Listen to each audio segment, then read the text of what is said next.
கர்த்தருக்கு நாமத்துக்கு ஸ்தோத்திரம். கர்த்தர் தாமே என்னை சாட்சியம் நிறுத்தினதுக்காக நன்றி. கடந்த வருஷம் முழுவதும் கர்த்தர் கண்ணின் கற்பனை போல பாதுகாத்தாரு.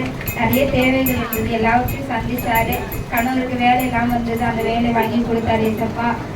தம்பியோட குழந்தைக்காக ஜெபிச்சுட்டு இருந்தோம், கர்த்தர் அவருக்கு ஆண்மகனை கொடுத்தாரு. அநேக காரியங்களை அற்புதம் செஞ்சாரு கர்த்தர் இந்த வாழ்க்கையில. இந்த வருஷம் கர்த்தர் எங்களை ஆசீர்வதித்ததுக்காக நன்றி. இன்னொரு சாட்சி பவித்ரா குறித்து சொல்லணும். பவித்ரா வந்து ஆஃபீஸ்லாம் பழக்கம், ரொம்ப ஆவிக்குரிய வாழ்க்கையில் 2 பேரும் நல்லா பேசுவோம், பழகும், நல்லா ஃப்ரெண்ட்ஸாக இருந்தோம். சில காரணங்களால் பவித்ரா கிட்ட கொஞ்சம் பேச முடியாமல் போயிடுச்சு.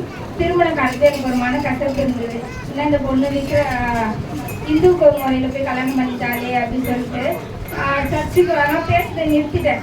பேசாமலே இருந்தேன். இப்போ கொஞ்சம் ஃபோன் பண்ணி நான் சர்ச்சுக்கு வரணும், என்னை கூப்பிட்டு போ அப்படின்னு சொல்லுவாள். நான் கூப்பிட்டு போகிறேன்னு, ஆனால் நிறைய தடை இருக்கும். இந்த பொண்ணை கூப்பிடலாம்னு நினைக்கும் போது அந்த வரைக்கும் என்னால் வர முடியாது. இப்படியே போயிட்டே இருந்துச்சு.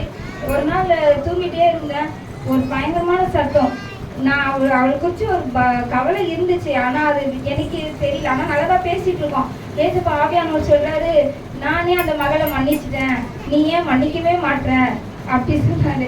எனக்கு ரொம்ப பயமாயிடுச்சு. ஐயோ, இன்னும் இப்படி சொல்றாரு. எழுந்து உட்காந்து ஜெபிச்சுட்டு, இல்லையேசப்பா நான் மன்னிச்சிட்டேன், எனக்கு ஒரு பாரம் இருந்தது. இன்னும் இந்த பொண்ணு விக்கிரகத்துக்குள்ள இருக்கிறவங்களை போய் கல்யாணம் பண்ணிட்டாலே, நல்ல ஆவிக்குரிய மகளாச்சு. இப்போ இந்த வாழ்க்கை எப்படி இருக்குமோ தெரியல. நாங்கள் பேசும்போது நல்ல ஒரு சாட்சியாக வாழணும் இப்படிலாம் நாங்கள் யோசிச்சு வச்சுருந்தோம் அப்படின்னு சொல்லிட்டு. ஆனால் ஏசப்பா சொன்னா, நான் அவளை நேசிக்கிறேன், நான் அவளை மன்னிச்சிட்டேன், நீ அவளை சர்ச்சு கூப்பிட்டு போ அப்படி சொன்னார். அந்த வீக் அவளை சர்ச்சு கூப்பிட்டு வந்தேன். நான் உண்மையாகவே சொல்லணும், ஒவ்வொரு நாளுமே கல்யாணம் இந்த 4 வருஷத்துலையுமே டெய்லி ஜெபிக்கும் போது கர்த்தர் நல்ல சபையை கொடுத்துருக்கிறாரு அப்படின்னு சொல்லி ஃபஸ்ட்டு நன்றி சொல்லுவேன். நல்ல சபை மக்களை கொடுத்துருக்காரு. இந்த சபை மக்கள் மாதிரி இல்லை, ஒரு குடும்பமாக எங்களுக்கு கொடுத்துருக்காரு. ஏதாவது ஒரு பலவீனம்னா ஃபோன் பண்ணி விசாரிக்கிறதாகட்டும். நிறைய போராட்டம் இருக்கும்போது எஸ்தரக்காக ஃபோன் பண்ணால் உடனே ஜெபம் பண்ணுவாங்க.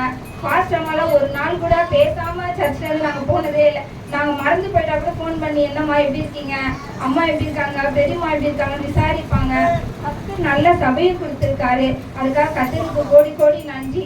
தொடர்ந்து சபைக்கு நாங்கள் வரணும், சபையில் சாட்சியாக நிற்கணும்.